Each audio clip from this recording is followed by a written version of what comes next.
There is something strange in the opening chapters of the Bible, something so dramatic that it is almost impossible to miss once you notice it. Adam lived 930 years. Seth lived 912 years. Enosh lived 905 years.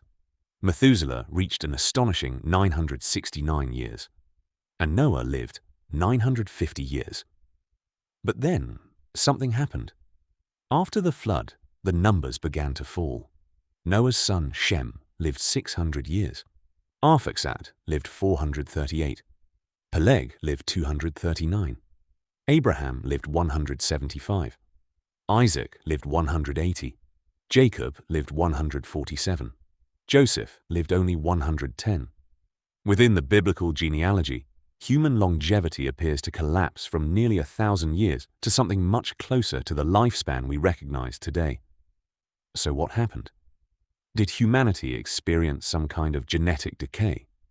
Did the human body gradually lose the extraordinary vitality possessed by the earliest generations? And most importantly, does the Bible actually explain why? The answer begins much earlier than Noah. It begins in a garden. According to Genesis, death was not presented as humanity's original ideal. When God created Adam and Eve, He placed them in Eden. And in the middle of the garden was something extraordinary, the tree of life. Genesis 2:9 describes it as standing among the trees of Eden.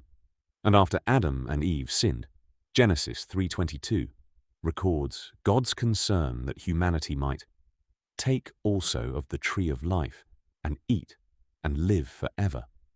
So God removed humanity from the garden and prevented access to the tree of life. That detail is important.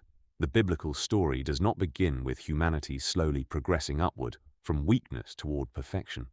It begins with humanity created good, followed by a catastrophic fall.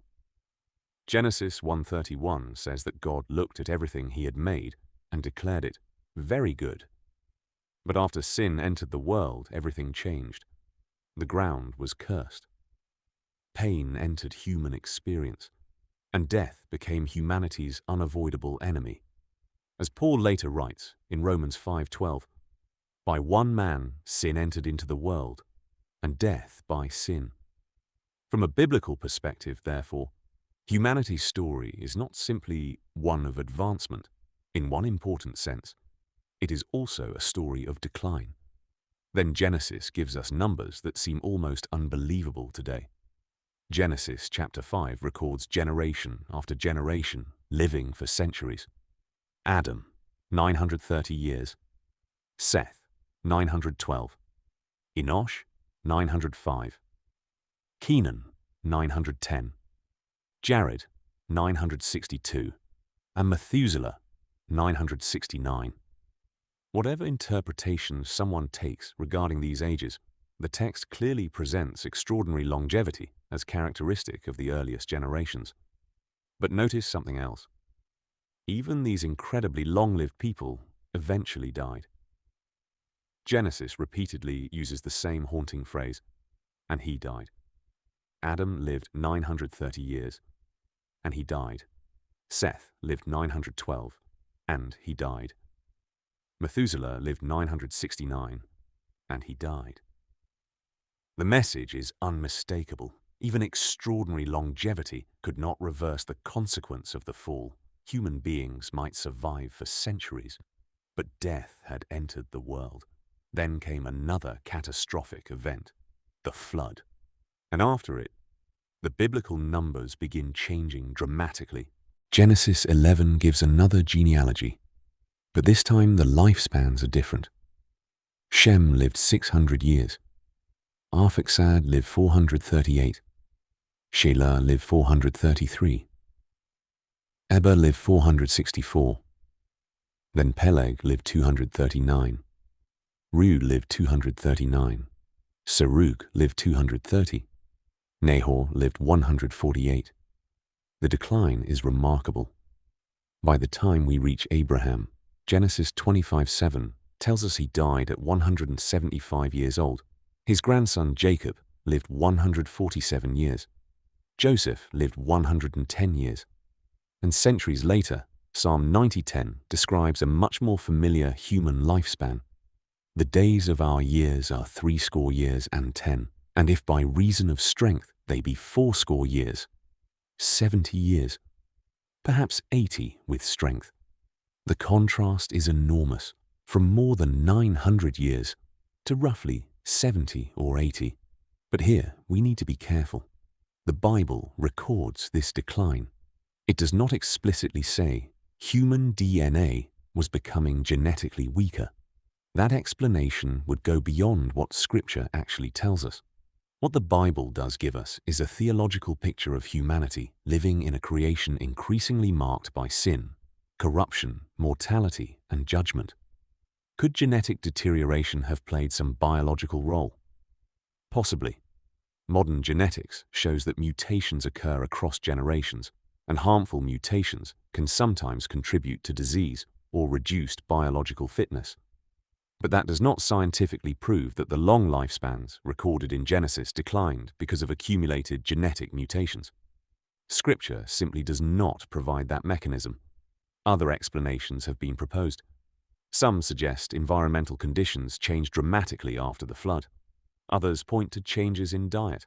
Some believe God's judgment in Genesis 6:3 established a new limitation on human longevity, although the meaning of the 120 years mentioned there is debated. Others suggest several factors may have worked together, but ultimately, Genesis is more interested in telling us why humanity became mortal than explaining the molecular biology behind aging. The biblical answer goes deeper than genetics. The problem began with the fall.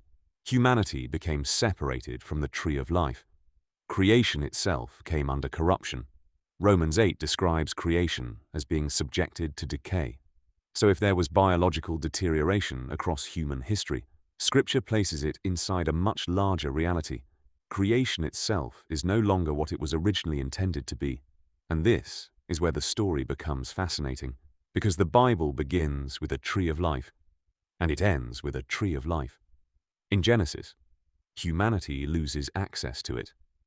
In Revelation, it appears again. Revelation 22 describes the tree of life standing in the restored creation. That means the biblical story moves through 3 enormous stages: creation, fall, restoration. Genesis begins with human beings created for fellowship with God. Sin introduces death. Generations rise and fall.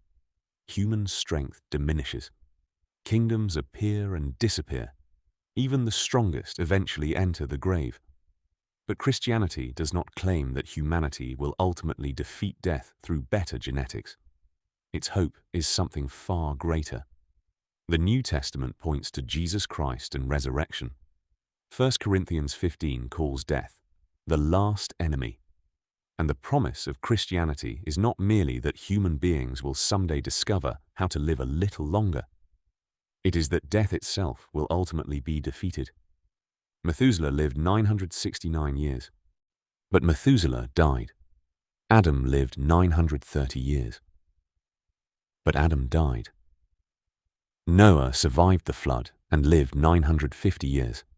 But Noah died. Their extraordinary lifespans could delay death, but they could never defeat it. And perhaps that is the deeper lesson hidden inside these ancient genealogies. The greatest tragedy is not that humanity once lived for centuries and now lives for decades. The greater tragedy is that humanity became mortal at all. The Bible presents history as the story of a creation that began very good, was damaged by rebellion, and is awaiting restoration. So was there a genetic decline in mankind? There may be biological possibilities worth discussing, but we should distinguish speculation from what the Bible actually says. Scripture's central diagnosis is not damaged DNA. It is sin and death, and its ultimate solution is not simply restoring the lifespan of Adam or Seth or Methuselah. It is something far greater. The Bible begins with humanity losing access to the tree of life, and it ends with humanity standing before that tree again. The story that began with death in Genesis ends with the promise in Revelation 21:4, "There shall be no more death." Perhaps the most remarkable question then is not, why don't humans live 900 years anymore? It is this: why does the Bible promise that one day those 900 years will seem short compared with eternity?